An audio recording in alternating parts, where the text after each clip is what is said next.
I forget Thai words. Have you ever experienced that when you try to speak Thai to the local and then you just forget that word, forget that Thai vocabulary, and you don't know how to communicate to them? Here is the tips for you. สวัสดีค่ะ Welcome back to Thai by Chom. Today I have 5 useful tips to help you when you speak to Thai people but you forget that vocabulary or you don't know how it called. Alright, let's get started.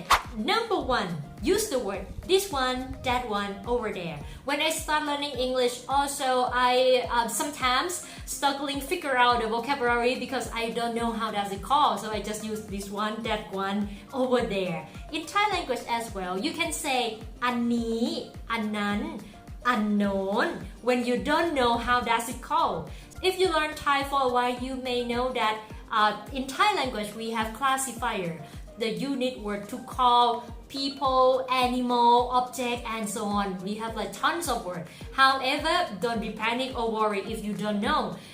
You can play safe by using the word un is generally used when you don't know the classifier. So you can say un-nii, un-nán, un-nóhn. Number 2, just say something like this. When you try your best already and you still don't know how to say that word, you can say something like this with body language. Something like this in Thai we say ประมาณน นี้ ประมาณน นี้ In this case, you may need body language to help to deliver the conversation.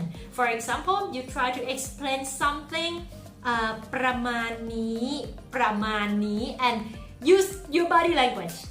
Number 3. Try your best from your vocabulary bank. Of course, if it's limited and you don't know much vocabulary, we can use that. Just put in opposite way.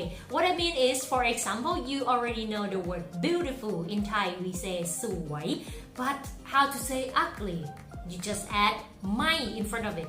ไม่สวย ไม่สวย which means not beautiful. Or you already know the word good. In Thai, we say ดี What about bad?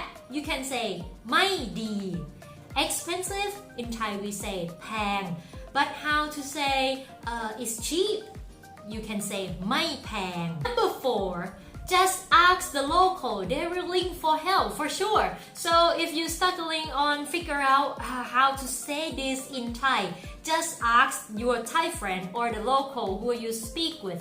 You can say เรียกว่าอะไร เรียกว่าอะไร That means what does it call เรียกว่าอะไรครับ เรียกว่าอะไรคะอันนี้เรียกว่าอะไรคะ What does it call And the last one, number 5, just use Tinglish. You can just create Thai sentences and replace the word you don't know by using English. That's okay. That's very okay. Thai people, especially young generation, they even speak Thai and add some English word during the conversation. So in case you try to say something but you don't know how to say in Thai, just use Tinglish. You speak Thai and add the English word. Alright guys, and that's 5 tips to help you to communicate with Thai people smoothly when you try to say something but you forget the word. However, don't let yourself forget and ignore and don't learn the new vocabulary that you forget. When you already know the word that you forget, I would suggest you to write it down, have your own vocabulary book. So in the future, when you talk to Thai people, then you can deliver successful conversation. Alright guys, and that's the useful tips for you guys. If you have other tips that will be useful for other Thai learners, please feel free to comment below and share your experience. If you like this kind of content, don't forget to give me some like, comment below, subscribe on my YouTube channel so you will not miss this kind of content and lesson that I will upload for you guys. Thank you for watching. Let me know what kind of learning tips you want to know if you're learning Thai right now. Have a good day. See you next time. สวัสดีค่ะ